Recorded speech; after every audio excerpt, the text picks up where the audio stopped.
des déchets de l'humanité comme ça, il va toujours en exister, tu vois. Donc après, voilà. Mais ce qui m'a le plus choqué, en fait, dans cette agression, c'est que pendant l'action, genre, j'ai réussi à me décaler quelque part pour pouvoir prendre le téléphone et appeler le 117. Bon, quand je dis j'ai réussi à me décaler, c'est que les agresseurs en question, ils étaient entre 8 et 10 ou 12, je sais pas.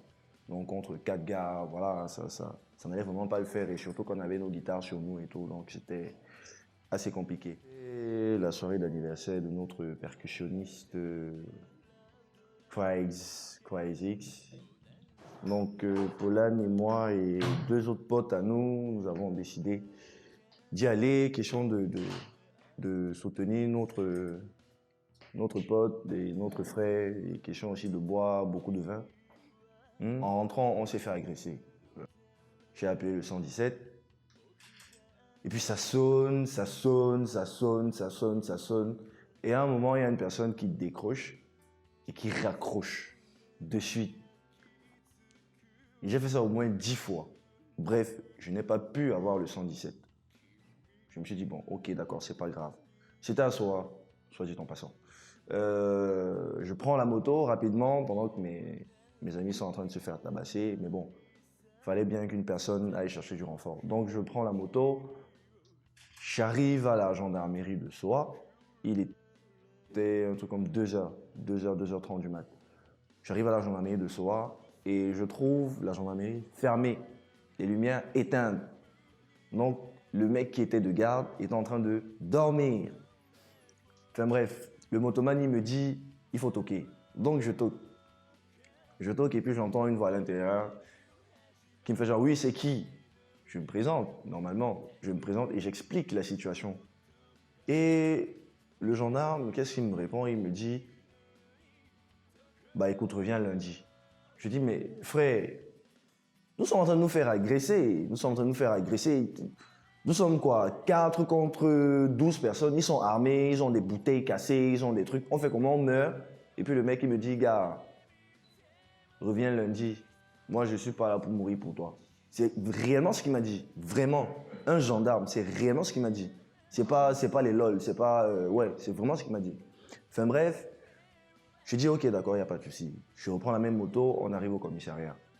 Quand on arrive au commissariat, c'est le même cinéma. Je toque, puisque c'est fermé. Je toque et on me répond c'est qui? Je me présente et j'explique la situation. 3 me sonnaient qu'il y avait 2 policiers. Il y avait un homme et il y avait une femme. Donc le policier à l'intérieur, il me dit, tu es venu avec une voiture? Je dis, non, je suis venu en moto. Et il me fait genre, et on fait comment? On va marcher à pied alors? Qu'est-ce qu'on a à foutre? Non mais sérieux, nous sommes en train de nous faire agresser. Vous venez nous aider ou pas? Et il me fait genre, s'il n'y a pas de voiture, je viens pas. Quand ils m'ont dit, je suis rentré directement pour aider mes potes. Je n'allais pas faire autrement. Enfin, ça s'est soldé par une défaite cuisante, vu qu'effectivement, nous nous sommes fait correctement tabasser. Polan est rentré avec quelques blessures, donc une blessure à la tête, une autre, je crois, au coude. Mon autre pote, mon ami Giflo, pour ceux qui le connaissent aussi. Son blouson, son joli blouson, son bomber, comme il l'appelle, a été volé. Bon, enfin, moi j'ai eu beaucoup plus de chance, je suis rentré juste avec quelques égratignures, mais ma guitare n'a pas eu cette chance-là, vu que il y a des cordes cassées et mon capodastre, que j'aime beaucoup pour ceux qui me connaissent et qui m'ont déjà vu sur scène, mon capodastre a été volé. Donc, enfin, bref, voilà.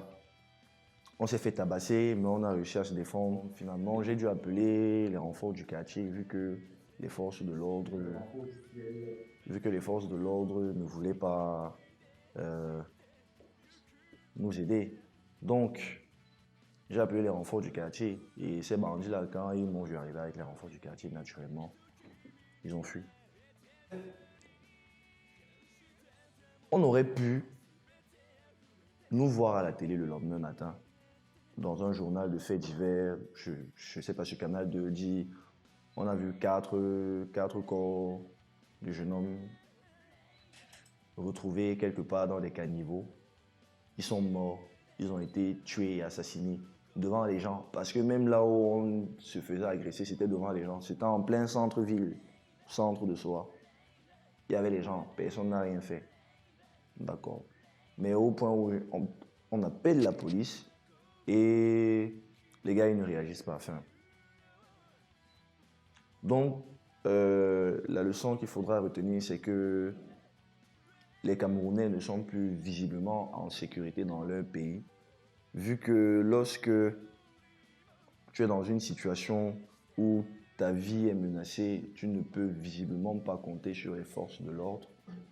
C'est vraiment quelque chose qui m'a choqué et ça me révolte, surtout dans le contexte politique actuel. Ce sont les élections et voilà, j'ai comme l'impression que c'est chaque Camerounais qui va se battre de son côté. En fait, j'en profite pour dire que Isabella organise une soirée c'est quand déjà là? Le 27, voilà, le samedi 27 octobre. Donc c'est le samedi 27 octobre au Karoka BBQ, situé au carrefour avenue Germaine, non loin, enfin au niveau de la descente hôpital de la Caisse. Ce sera à 18 h. L'entrée, ça coûte 2100 consos. La soirée s'appelle The Meet, Greet and Chill with Isabella. Voilà, c'était tout. La soirée va se passer en full acoustique pour une fois que ça arrive. Donc, venez nombreux pour ceux qui ont. Celui qui voudra bien m'offrir un capodas, un bon capodas, C'est plus cher que l'entrée. bah, l'entrée sera gratuite pour lui, il n'y a pas de souci. Yes, yes. Donc, c'était SOJ de Isabella Rock Band. On se voit le 27 octobre. Love fucking rock, c'est tout ce que je voulais dire. Merci beaucoup pour votre attention. Merci Yaoundé.